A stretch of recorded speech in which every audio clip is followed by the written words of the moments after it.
గూడూరు నుంచి వచ్చినటువంటి విక్రపాల్ గారు ప్రార్థన చేస్తారు. ఆ తదుపరి మరి చెన్నై నుంచి వచ్చినటువంటి బ్రదర్ వర్తమానం అందిస్తారు. 15 నిమిషాలే, ఎందుకంటే 4 o'clock క్లోజ్ చేయాలన్నారు కాబట్టి మేము ఎంతైనా ఉంటాం. 6 అయినా పర్లేదు, మాకు 7 అయినా పర్లేదు, కానీ మీ యొక్క జర్నీని బట్టి మరి క్లుప్తంగా మరి ముగిస్తున్నాం.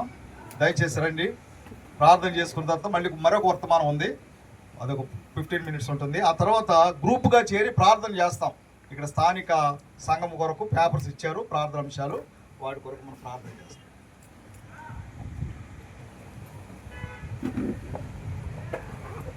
ప్రార్థన చేసుకుందాం.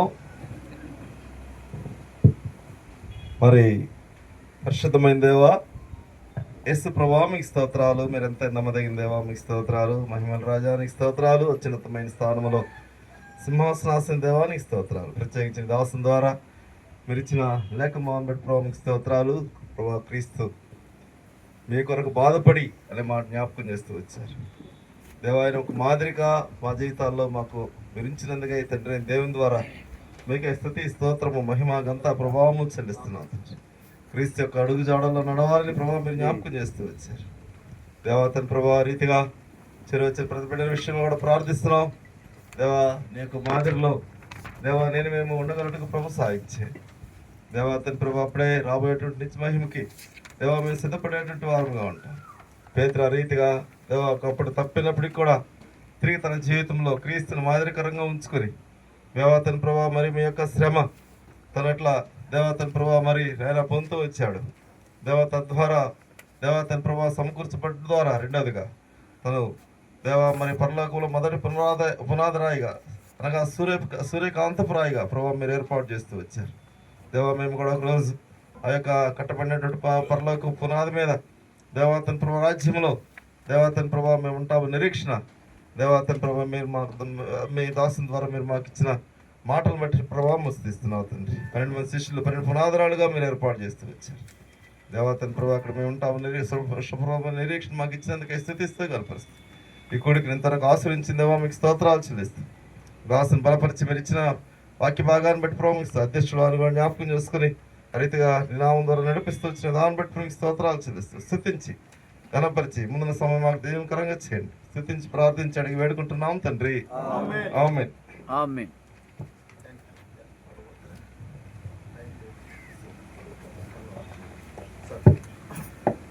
మనము ఒక పల్లవి శరణం పాడుకుందాం.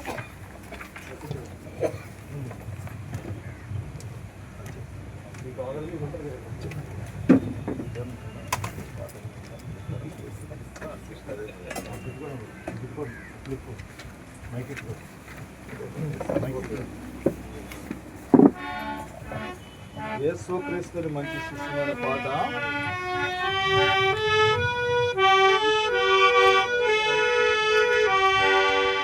యేసు క్రీస్తుని మంచి శిష్యులముగా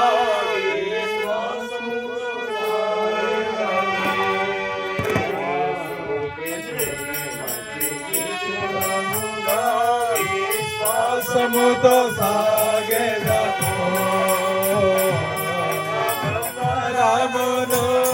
ఆయన సేవను ఏకమై సాధజేసేదము. మన యేసు ప్రభువు శీఘ్రముగా వచ్చును, అతి వేగముగా సేవ చేతును.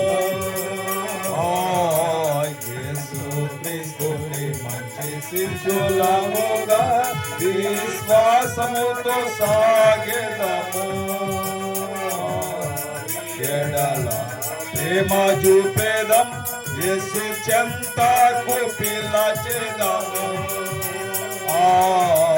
అందరి ఎడల ప్రేమ చూపేదం, యేసు చెంతకు పిలచెదము.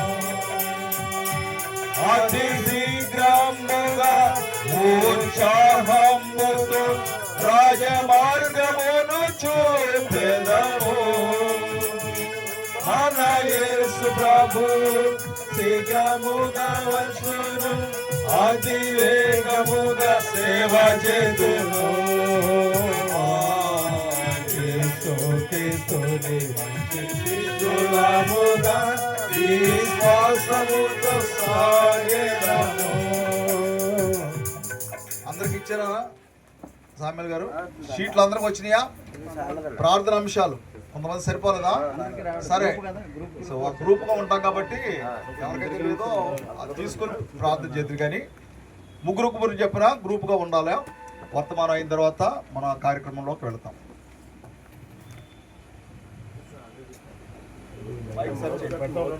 మైక్ సెర్చ్ చేయి.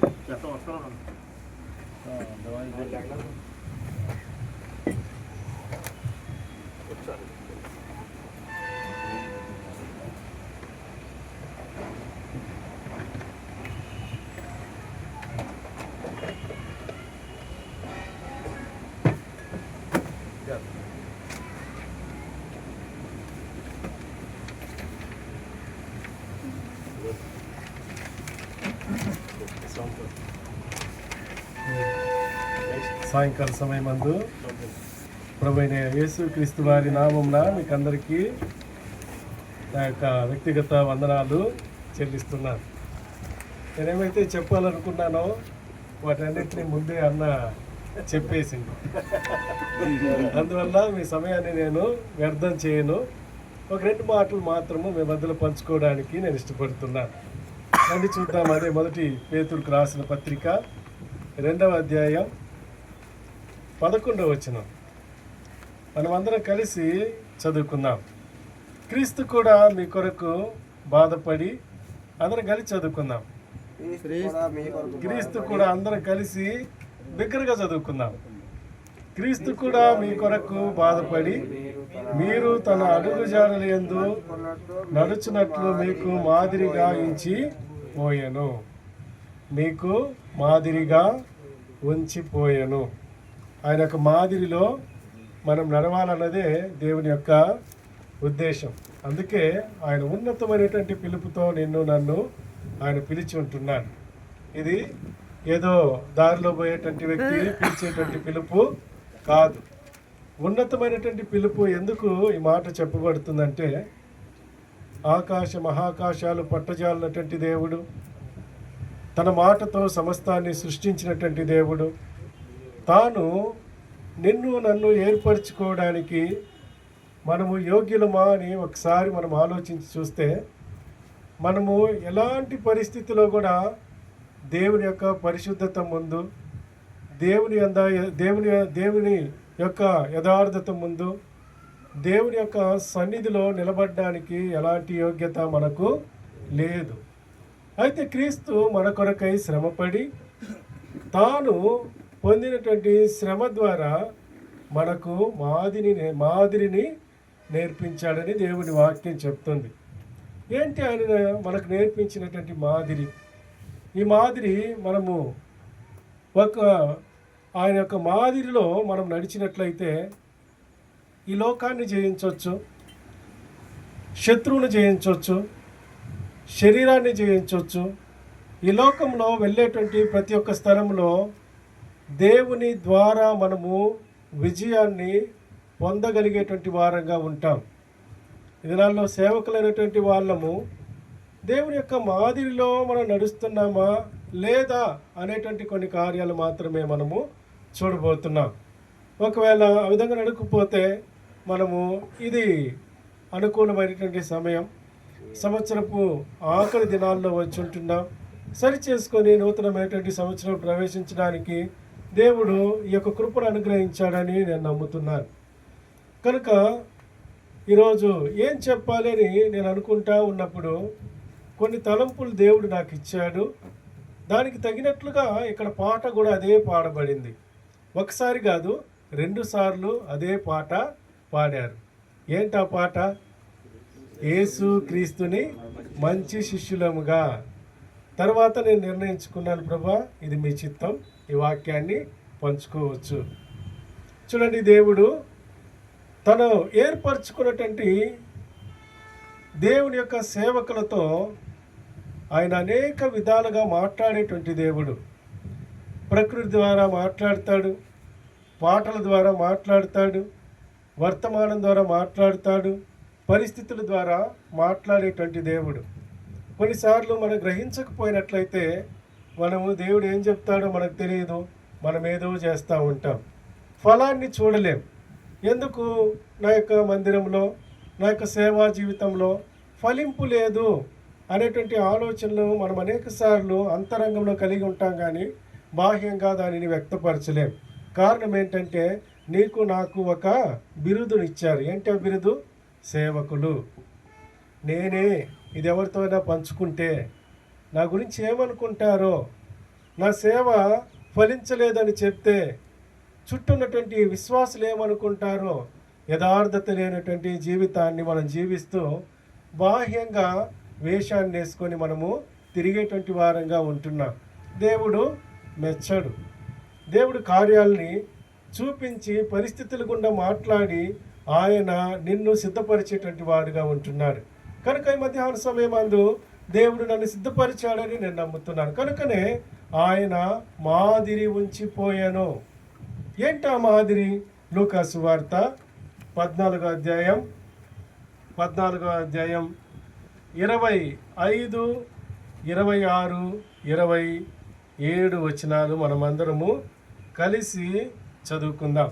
లూకాసు వార్త 14, 25, 26, 27 వచనాలు అందరం కలిసి చదువుకుందాం. బహుజన సమూహములు ఆయనతో కూడా వెళ్ళుచున్నప్పుడు ఆయన వారి తట్టు తిరిగి, ఎవడైనను నా యొద్దకు వచ్చి తన తండ్రిని, తల్లిని, భార్యను, పిల్లలను, అన్నదమ్ములను, అక్క చెల్లెండ్లను, తన ప్రాణమును సహా ద్వేషించుకుంటే వాడు నాకు శిష్యుడు కానేరడు. మరియు ఎవడైనను తన సిలువను మోసుకొని నన్ను వెంబడింపని యెడల వాడు నాకు శిష్యుడు కానేరడు. చూడండి, 2 శిష్యత్వాల గురించి ఇక్కడ మాట్లాడుతున్నారు.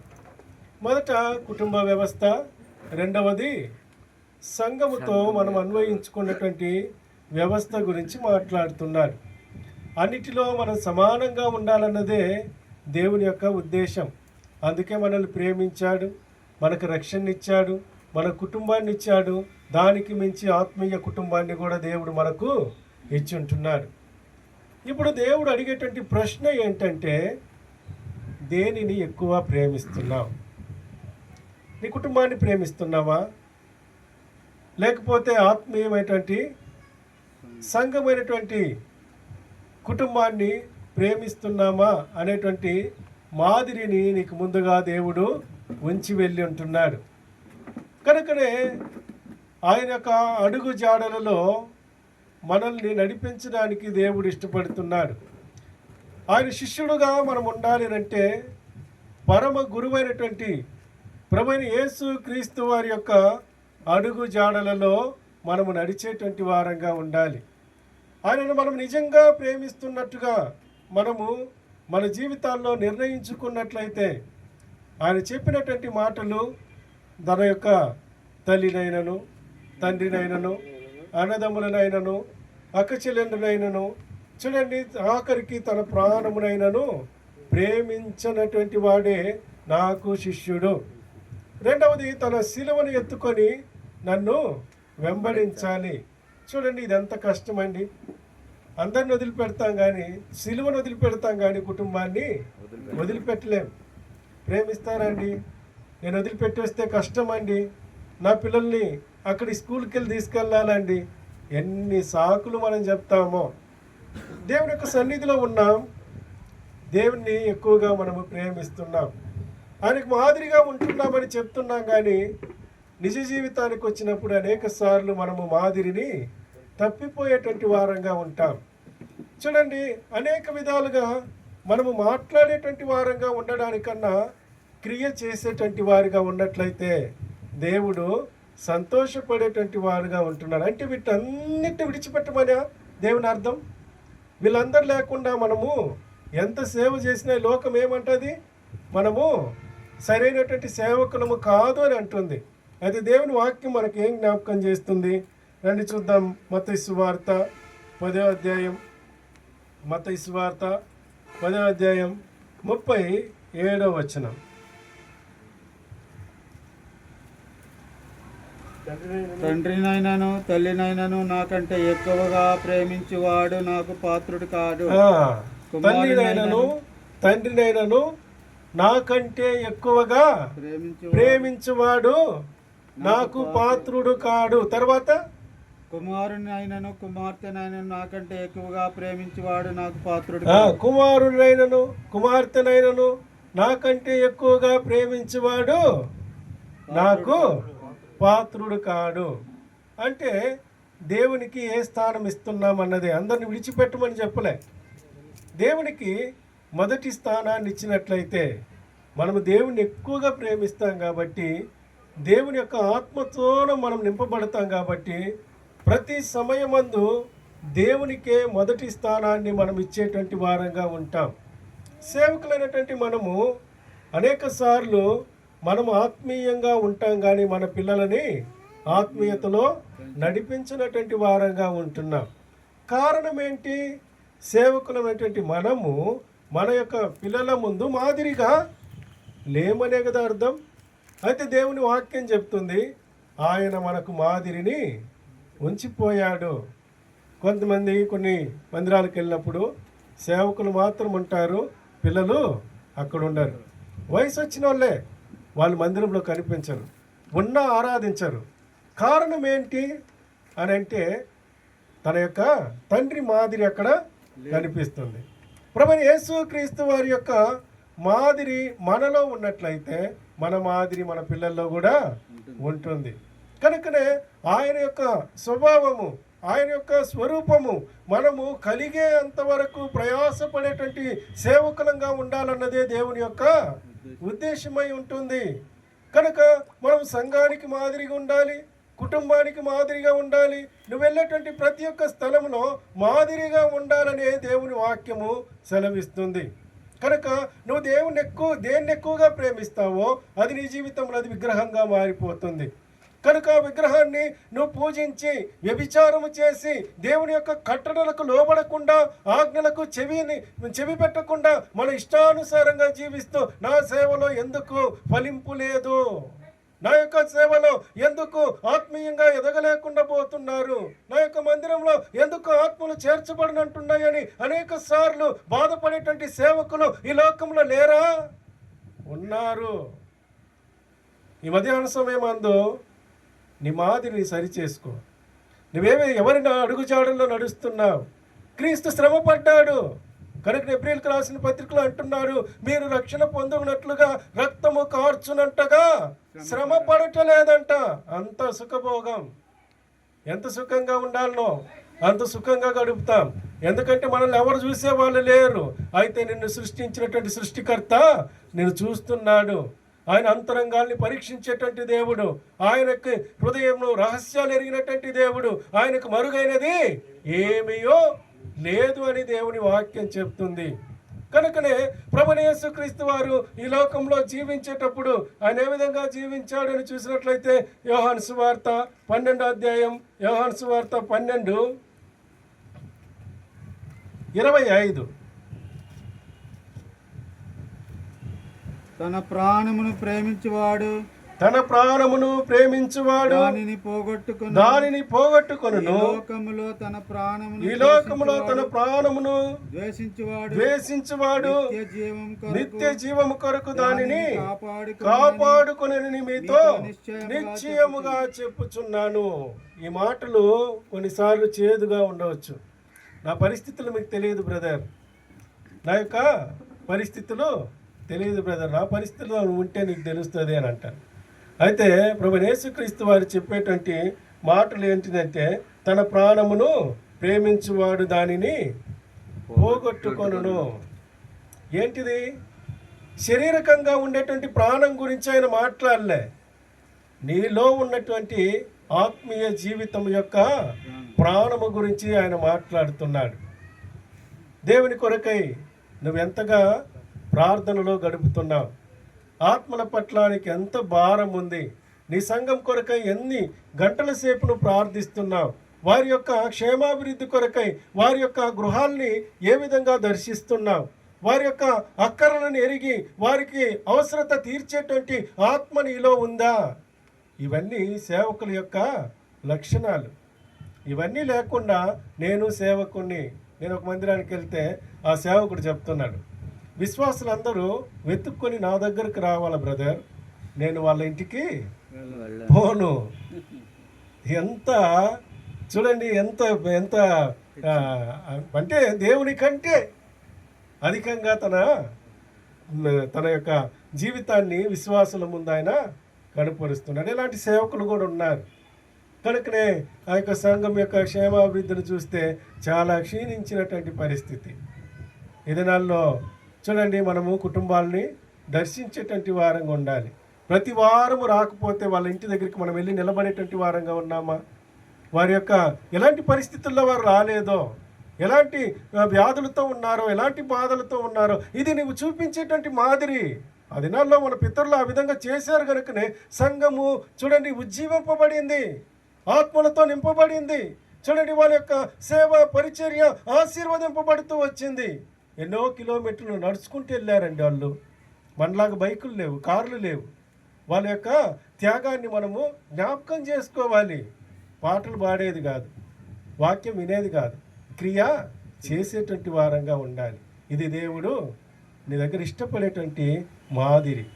ఈ మాదిరిని కనపరిచినట్లయితే సంఘము క్షేమాభివృద్ధి కలుగుతుంది. కనుకనే ప్రభువైన యేసుక్రీస్తు వారు ఈ మాటలన్నీ చెప్తున్నాడు. గిన్నెడు చన్నీళ్ళు ఇవ్వండి, వారిని ప్రేమించండి.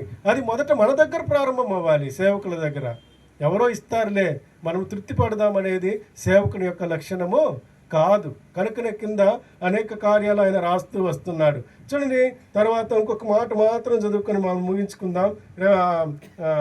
ప్రకటన 12:13. ప్రకటన 12:13. ప్రకటన 12:13. ఆ ఘట సర్పము ఉండండి, ఒక్క నిమిషం ఉన్నా, క్షమించాలి. అపోస్తల కార్యములు 20:14. అపోస్తల కార్యములు 20:14. అస్సులో అతడు మాతో కలిసి కొనినప్పుడు మేము అతనిని ఎక్కించుకొని లేకు వచ్చి సారీ అన్న ఒక్క నిమిషం క్షమించాలి.